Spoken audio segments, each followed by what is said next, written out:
Hello အားလုံးမင်္ဂလာပါဒီနေ့ကတော့ဝန်တီမိသားစုရင်နဲ့တူတူဝန်တီတို့ဗိုလ်တထောင်ဖျားကိုတွားကြမှာပဲဖြစ်ပါတယ်ဒါကတော့ဝန်တီတို့ဖျားသွားတဲ့လမ်းတစ်လျှောက်ကမြေကွင်းလေးပဲဖြစ်ပါတယ်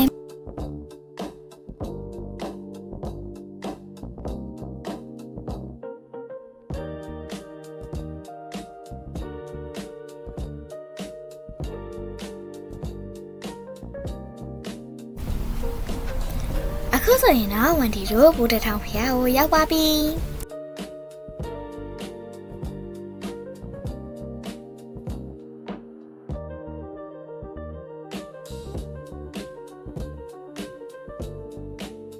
ကဲခုဆိုရင်တော့ဝန်တီတို့ဖျားဖူးလိုက်ပါဦးမယ်နော်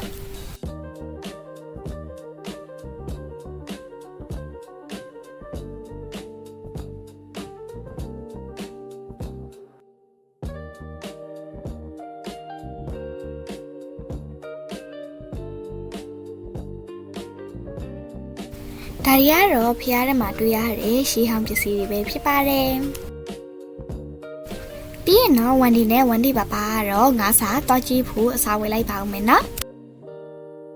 ပပနဲ့တူတူလိမ့်စာရောငါးစာရောတူတူကြွေးခဲ့ပါတယ်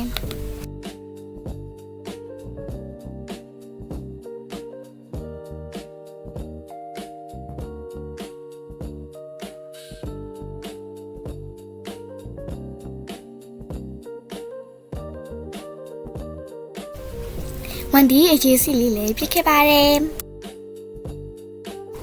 ဒီနေ့ vlog လေးကတော့ဒီလောက်ပါပဲနောက်ဝန်ဒီပါရေးတင်မလဲဆိုတာကိုလည်းဆက်လက်ကြည့်ရှုပေးကြပါဦးနော် bye bye